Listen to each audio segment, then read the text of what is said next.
Welcome back. I am the host, Amie Reed Skwiat. This is a note from mom podcast.com. So I just got back from a parent teacher conference for my daughter. She is 7 and she's in 2nd grade. And I just, first of all, want to say to my daughter, Parker, we just got a beautiful report about you. Your teacher was very complimentary of you, and it was very sweet because, I know you do good in school. You're very good at school. I know you love school and you love schoolwork. But what's amazing is that we also got to hear about your social skills and how giving and kind you are, and how much fun you have, and how girly you are. And it melts our heart. In fact, when your teacher was talking about your very, very kind heart and how we should be proud, both me and your father cried. So I don't know if that's normal for parents to cry at parent-teacher conferences, but we sure did. So we are very proud of you. Just want you to know that. So when I was thinking about that, I got back from the conference and I was just thinking about how far you've come. And so I wanted to talk a little bit in this episode about your social skills and how that was fostered, and then a little bit about me and my social skills. So when Parker was 3-ish, she kind of had a hard time with being social. And I am going to go ahead and take the blame for that. I was not a big play date mom. I don't know if I do know why, but I was 36 years old when I had Parker. And I had just found out the year before, literally when I was 35 years old, that I was an introvert. I did not know that. I didn't understand it. In fact, most of my life, I was told that I was an extrovert, that I was very outgoing, the life of the party, could talk to anybody, which to a point, I can be extroverted. I can do these things. But how I recharge is definitely not that of an extrovert. So I learned, anyway, I read this book. It's called Skwiat by Susan Cain. It's called Skwiat, and it's called Skwiat, the Power of an Introvert in a World That Does Not Stop Talking. And I actually read that book. I got the recommendation from my hairstylist because, let's be honest, ladies, she's like our therapist. So I'm sitting there talking about how I have a hard time understanding my sister and how she communicates, and my hairstylist told me about this book, and so I read it and I'm reading it and I'm like, oh my gosh, kind of sounds like me. I'm like, no way. And then there was a quiz that was in the book, and so I took the quiz and I answered, like, I think true to every single one of them, if not maybe all but one. And I'm like, holy crap, like, am I an introvert? Is this really about me? And so I started reading the rest of the book, and I'm telling you, I couldn't put the book down, number one. But number two, it was like I was reading about myself. It was literally like, this is you. Congratulations. You haven't known for 35 years, but here you go.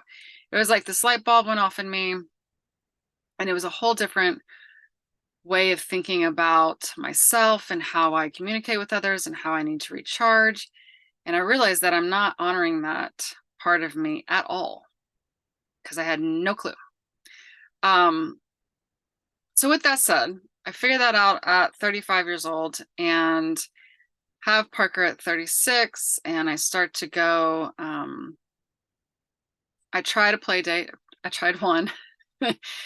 And I just remember being so depleted afterwards. And it has nothing to do with this beautiful mom and her baby. Like, it was so cute and I loved being around them.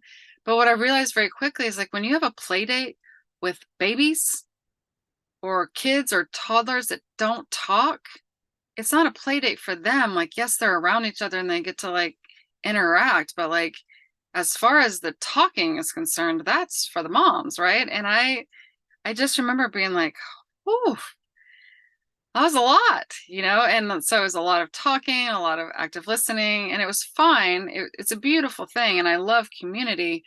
But for me, it was a lot when I was on top of that, I was already tired, right? I had a baby.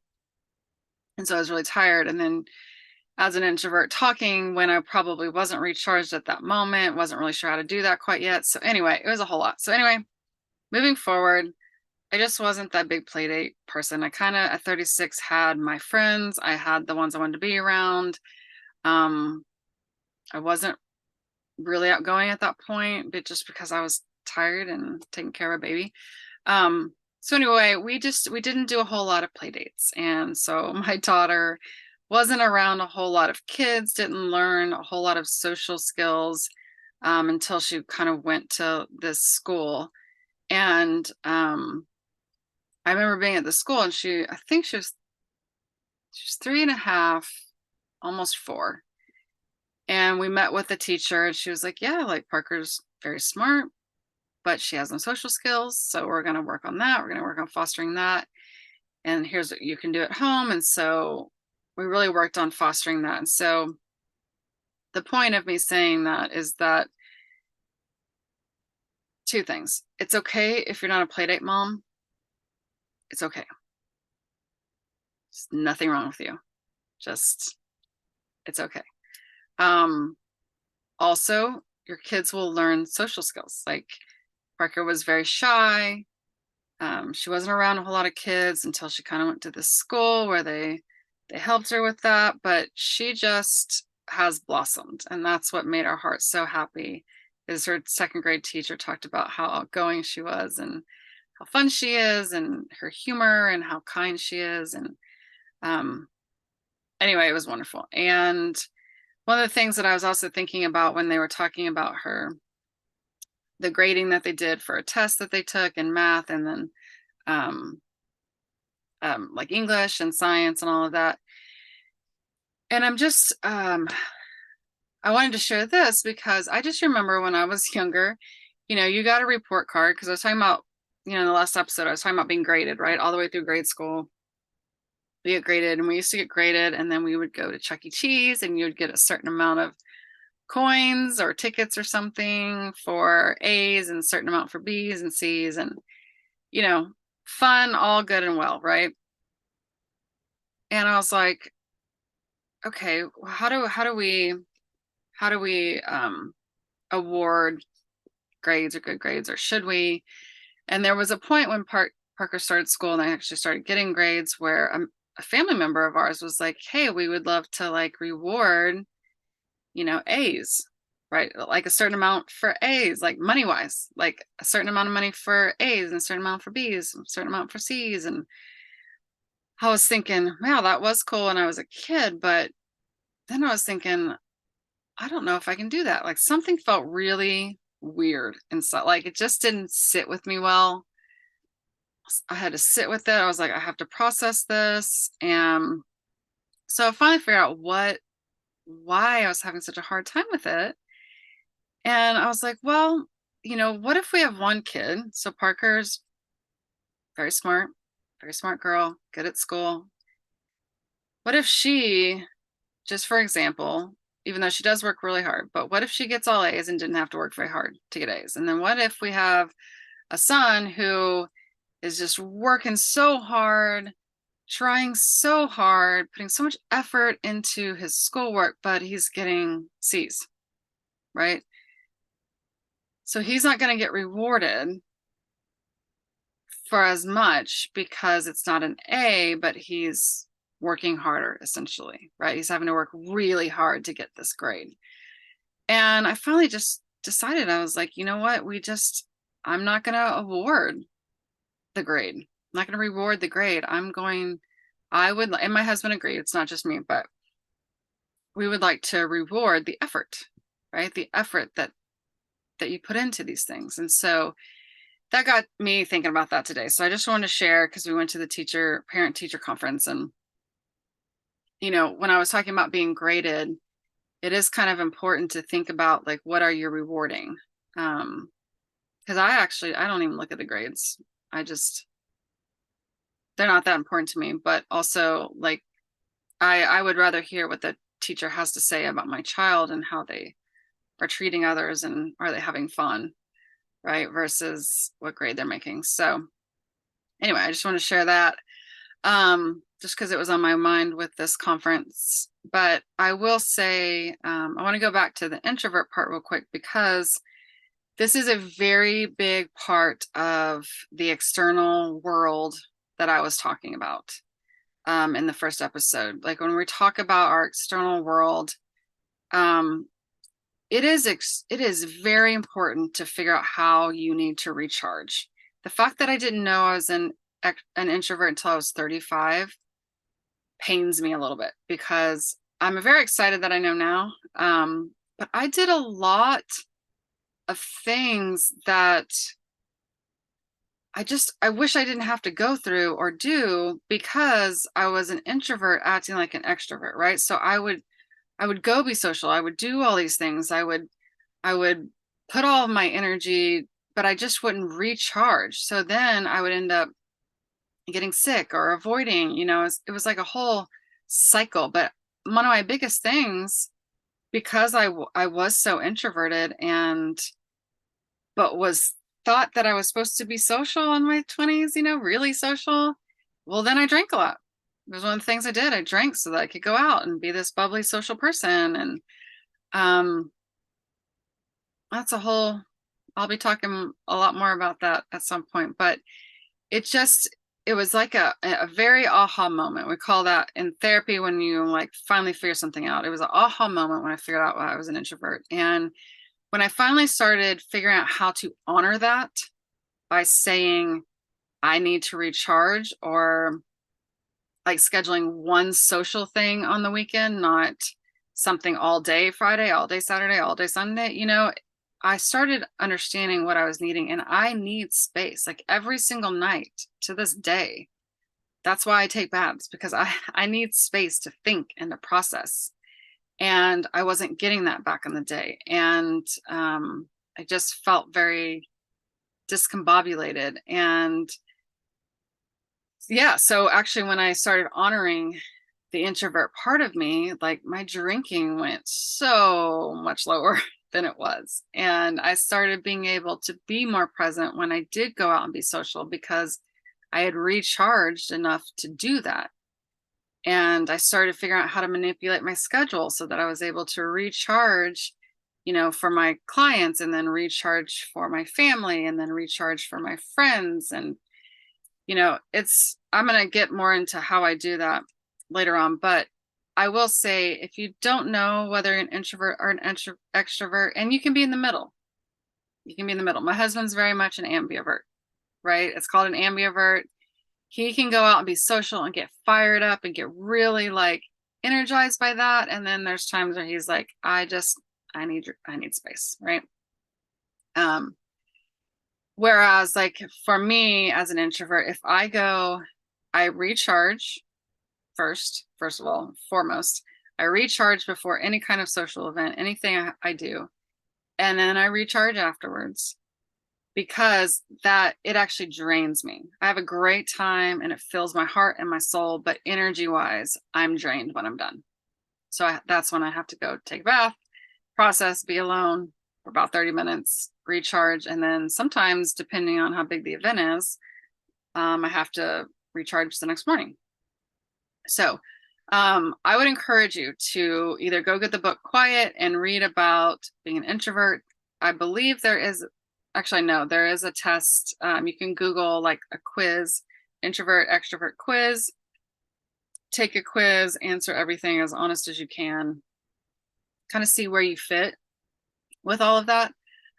Because if you are an introvert, you want to start honoring that. And if you are an extrovert, you want to start honoring that, right? Like I have some moms that are super extroverted, and it's like, I'm actually a little jealous of them, to be honest. But they need the social interaction. So we have to work on, hey, how can we get you out there and be with your friends? You know, how can we get you a break from your kids so that you can go talk and get that energy built up and get all of that, you know, get your needs met too. Because that's just as important for an extrovert to have their social time and have that energy and those needs met as it is for an introvert to recharge alone quietly, right? So it's an intricate piece of understanding it, but it's so very important.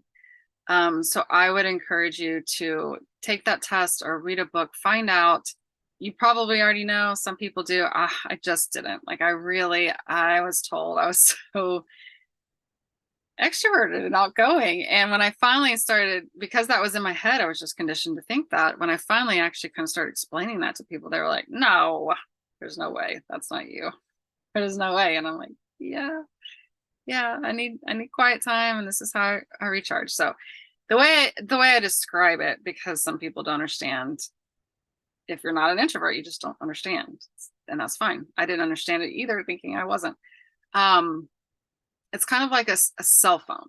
Introverts are like a cell phone, right? Like, we can do all the things, but when it's time to recharge and you need to charge your batteries, what do you do with the cell phone? You go and plug it in, and it's by itself, quiet, alone, and it recharges, right? That's kind of like an introvert, right? Like, we can do all the things. Doesn't mean we don't like being around people. Doesn't mean we don't like people. It just means that it drains us in a different way. And to recharge, we've got to go plug in by ourselves, alone. So yeah, there will be a little bit more on that too, eventually, I'm sure. But for now, I just wanted to point out one part of the external world that it's really important to understand. Because the other thing about being an introvert is I felt really bad when I wasn't outgoing, or I felt like I was maybe not like fun, or I'm not fun if I can't drink. And I mean, it really was into my head, like, I don't know what I am without drinking, right? Because I just thought I was like no fun. And that's not true. That's not true at all. But that's what I believed, right? And so it's really important to understand this is one part to understand about your external world, because then I thought, okay, if I don't drink and I am myself, what are people going to think, right? Are people even going to like me? Will people be friends with me if they know these things, right?